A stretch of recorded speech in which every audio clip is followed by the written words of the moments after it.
Petrified Forest National Park here in Arizona. We were driving down the interstate, I-40, trying to reach Amarillo by morning. No, that's the song.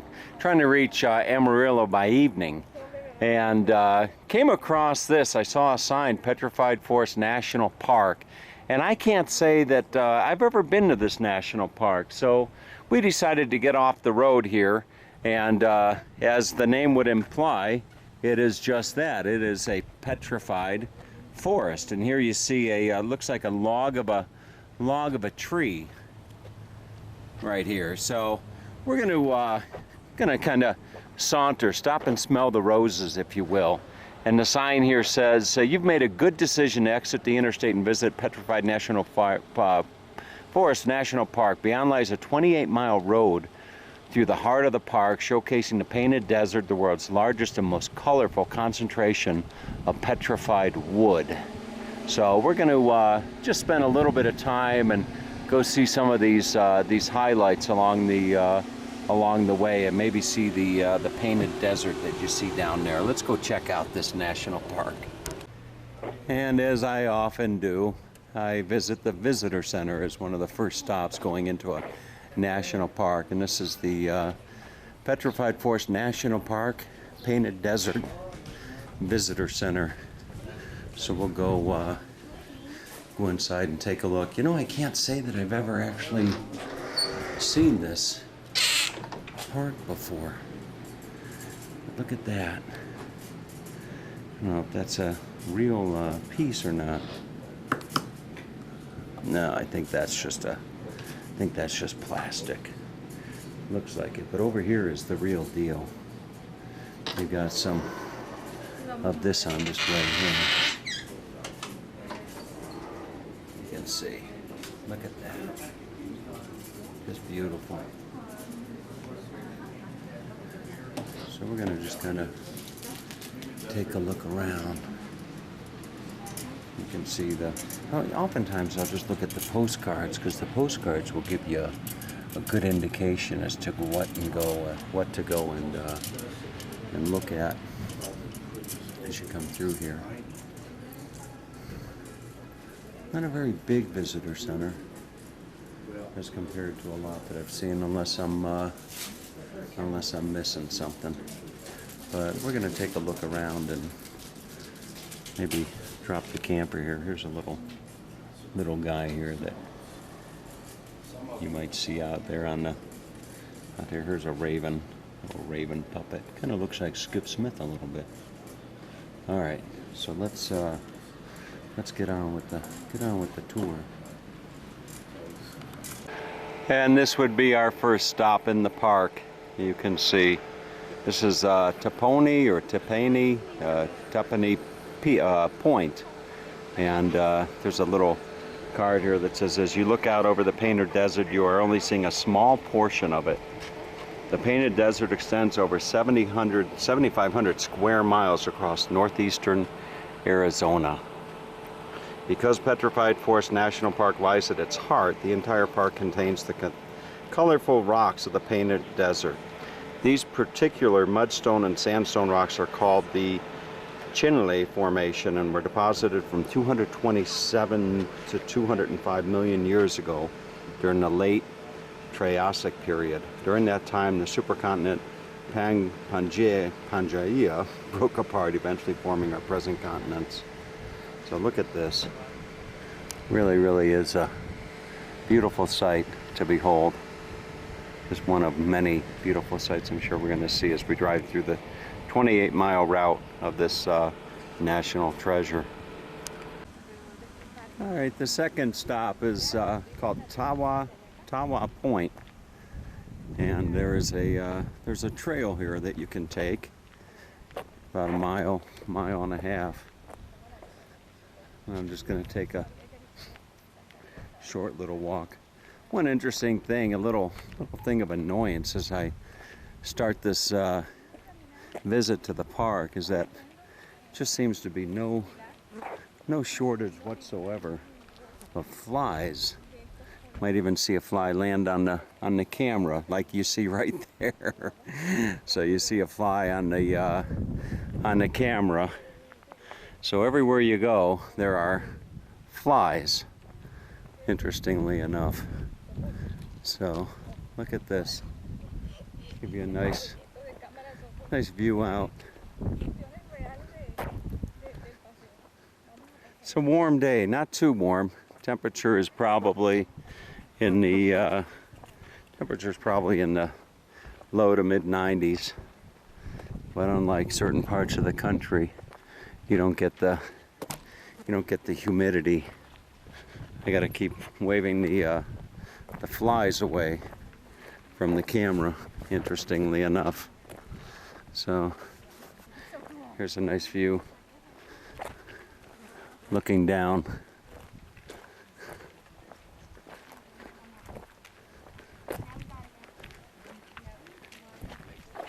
Sure is a sight to behold. Look at that. Off in the distance is a national landmark. It's an inn just over the horizon over there.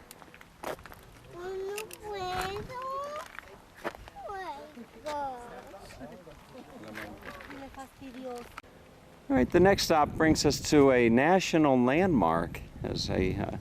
Interestingly enough, this was an inn. I think they call it the Desert Inn, and there was a different name for it as well. And it was an operation, I think, several times over the last 100 years.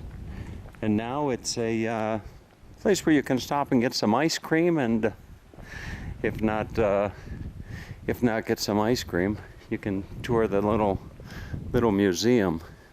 So we'll go inside and take a look. Here you can see travelers information. So hopefully there won't be as many flies in here.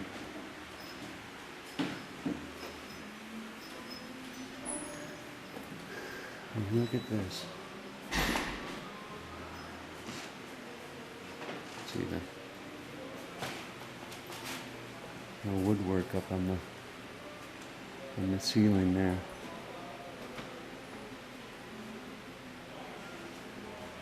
Interesting. Look at the glass. The glass up on the ceiling. You can see that.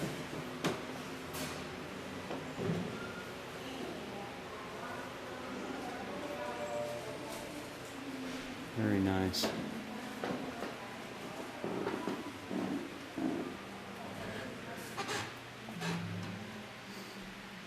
And here's where you would have gotten yourself a Painted Desert Inn fountain menu. Plain ice cream, 15 cents. Chocolate sundae, 20 cents. Heck, I'll just let you see that menu for yourself if you're able to. Hot fudge sundaes, they went for 25 cents, and you could get a banana split for 30 cents. Coffee would have set you back a dime. So I bet Skip Smith in the Villages remembers all those times. Look at the benches here. So here's a gentleman here that was just giving me some information. I do a YouTube channel, and as I often say, in a nutshell the size of a pistachio. Why don't you tell everybody, just real quickly, what you were telling me about this inn? So, it was built somewhere between 1919 and 1924. The man who had it built was named Herbert Lohr, and he actually had it built out of petrified wood and mortar. And he ran it as an inn and a trading post till about 1936 when he sold it to the national parks. When he sold it to the national parks, they realized that it was structurally not necessarily the smartest thing to build it where he did on a seam of bentonite clay, which is what you use to make kitty litter. It's great for absorbing spills, but terrible for building on. So they were able to actually get, the parks were able to get the CCC to come in, and an architect redid everything in here so that it was a little bit more conducive to some of the shifts. So with the wood as opposed to petrified wood, actual wood, ponderosa pine, was all felled down in up in the White Mountains near here by the CCC. The Vigas, the beans, the corbels are all ponderosa pine out of the White Mountains, and then the savinos are quaking aspen out of there. And they redid, and it's pretty much the way you see it here looking today is what the CCC did. So it's really quite impressive. They built all the furniture in the dining room. All the tin work that you see on the chandeliers was done by the CCC. The glass ceiling, as you go into the trading post, you'll look up and you'll see a glass ceiling, and that was all painted by the CCC. So they were really quite, they learned quite a few skills when they were involved in the CCC. Fantastic. Well, thanks for sharing the information. Now, did they have people would stop here as they were traveling and stay here, huh? Yes, this actually predates Route 66 in this area. Route 66 didn't come about till about 1932. So, yeah, people would come both from the Santa Fe Railroad in Adamana, and they would come up here and stay. And many would take some of the back roads, and then, of course, when 66 came in 1932, they stayed here as well. And no air conditioning. No back air in those conditioning. days, No, right? no air conditioning. So it was, Wow. could be kind of warm. Well, thanks for your information. You're welcome. I really appreciate it. So, what a great opportunity that was to get some great information. Here you can see some folks sitting having some ice cream and what have you. Look at that. And this would be the kitchen, interestingly enough. Wow, what a fantastic opportunity to share this with you. Here's where they would make their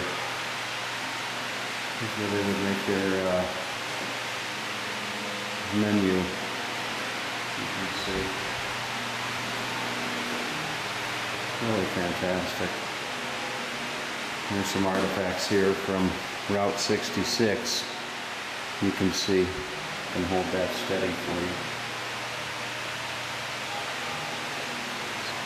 Debris collected along historic Route 66. There's a part of a tire there and a can, and there's some marbles and a little toy knife. Somebody's monkey wrench. Fantastic. Here's the would have been the dining hall right here. Really nice paintings on the wall.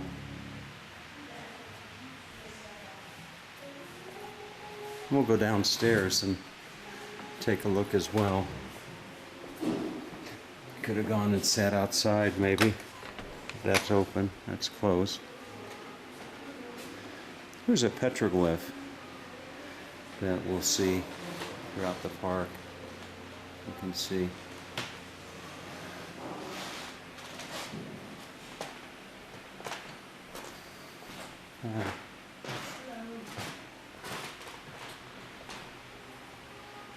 Might have sat here and just enjoyed the nice view.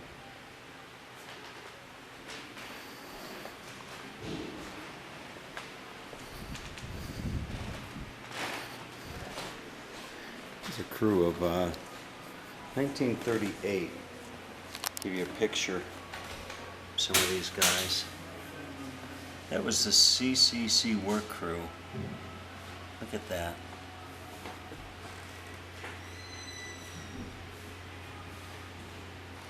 Look like a bunch of happy-go-lucky guys.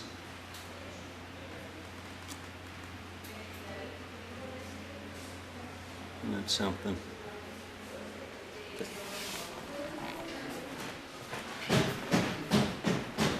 Downstairs. Down here you might get yourself some ice cream. Sure, you might get yourself some ice creams down here.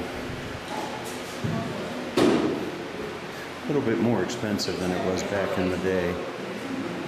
Here are some Some nice pictures of the inn over the years. Let's see.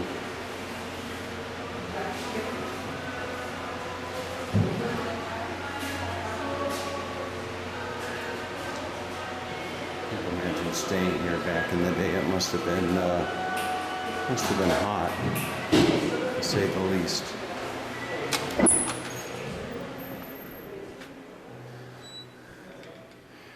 So made this out of petrified wood back in the day. Here's the view out the back. All right, so let's continue on with this. Tour. Give you a nice view of the back of the inn.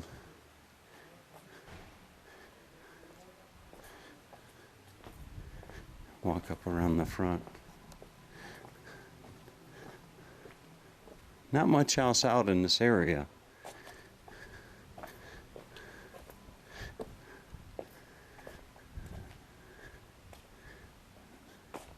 There's a restroom if you need it. All right, let's get on with the tour. All right, so as we head out, I can't resist the temptation to ask this wonderful volunteer. You know a lot about this place, right? I mean, obviously.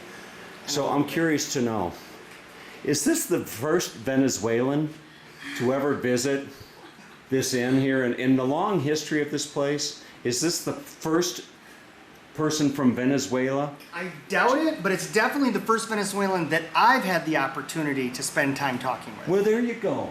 All right, well, that's a fantastic. Okay, thanks so much, John. You bet. Have a great day. Take care. All right. See you from Venezuela. All right, having just left the inn, we come up to another viewpoint of the painted desert here in Arizona. And this is called Tawa-Tawa Point.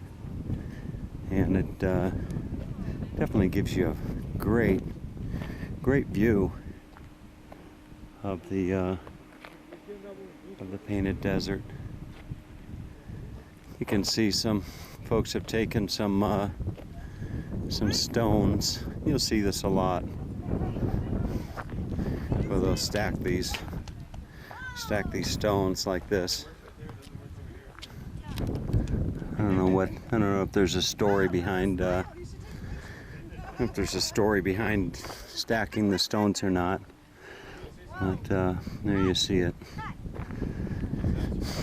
I guess people think that they're gonna stay like that for years and years to come, and maybe they will. This placard here says the big picture. This here is telling me, so off in the distance over there you have what are called the San Francisco Peaks, and then you have some thing off in this direction called the Pinnacles, and Pilot Rock. There you have it. I'm actually looking forward to seeing the Petrified Forest. That's going to be pretty cool. Get your kicks on Route 66. And I was just telling Yanae that Route 66 was the, well, as the sign says here, it was the highway of dreams. Petrified Forest is the only national park in the country with a portion of historic Route 66 within its boundaries. You're currently standing where the Mother Road used to be, with the line of telephone poles paralleling its alignment through the park. This stretch of Route 66 was open from 1926 until 1958 and was the primary way millions of travelers initially experienced the Petrified Forest and the Painted Desert.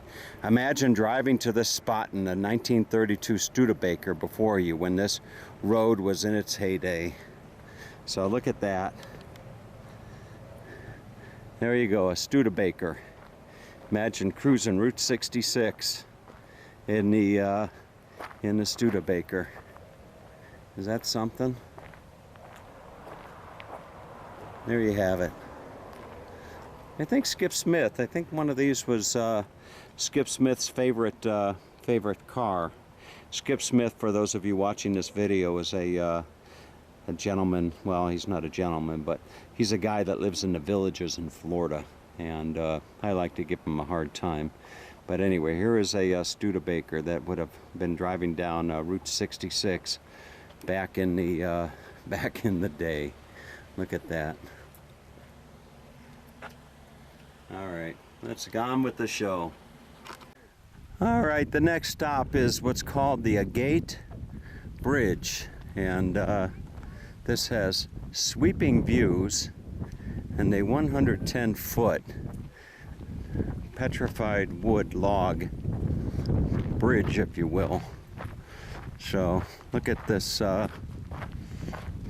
right here. There's a petrified log that fell going across an area right here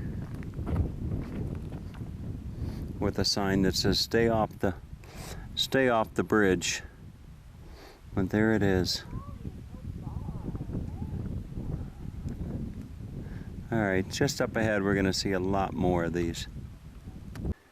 We've come to Jasper Forest, and the sign here in front of me says Jasper Forest contains one of the largest accumulations of petrified wood in the world. Originally called the First Forest, this site was the first petrified wood site available to railroad travelers in the early 1900s.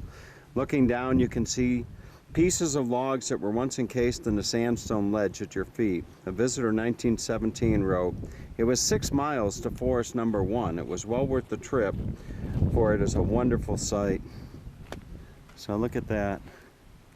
Just all across the landscape down there you see pieces of logs. We're going to actually go walking through a forest here in just a little bit. But this is Jasper Forest right here in front of us. Look at that. The last stop on our visit here would be to this. This is the Crystal Forest, and this is a nice walk that you can take, and amongst all the wood. And as the sign over there says, collecting petrified wood is prohibited. So we're not going to be picking up any petrified wood to take home. I like to collect little souvenirs as I travel and put in my office back home, but I'll obey the rules and not pick up any petrified wood as a souvenir for my visit here to this national park. Let's go take a walk. This is what greets you here as you walk in, and they give you an outline of the trail. I think it's about 3/4 of a mile. Explore Crystal Forest, a fantastic deposit of petrified logs dating back to the dawn of the dinosaurs. Signs along the trail will help you understand how these logs turned to stone and their significance. So the distance, it's 0.8 miles, and let's go take a look at some of this. It's amazing, just absolutely amazing to see this. All right, so just up ahead we come to some of the well, there's everywhere you look there's logs. Now I'm going to turn the camera around like this and give you a nice view, just as if you were here. Look at that.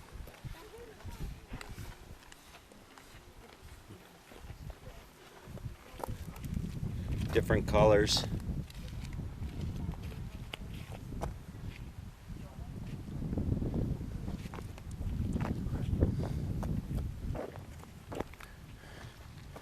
Really is something to see.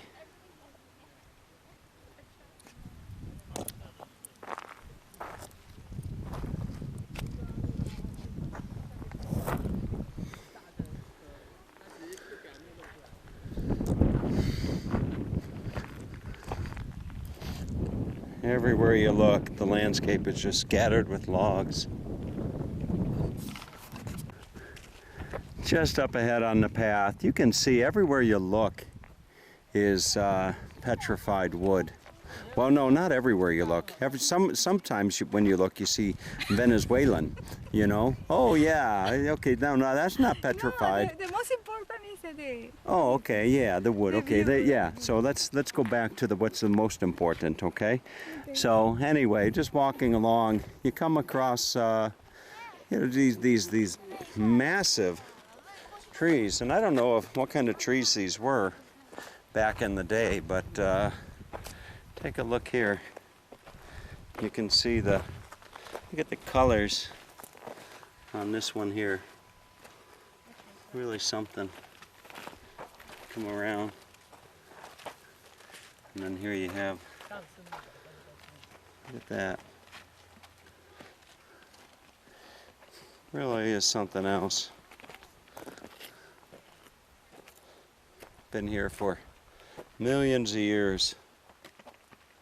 That's something.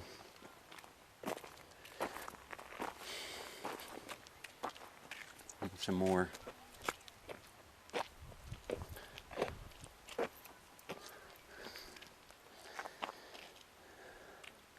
Very, very cool.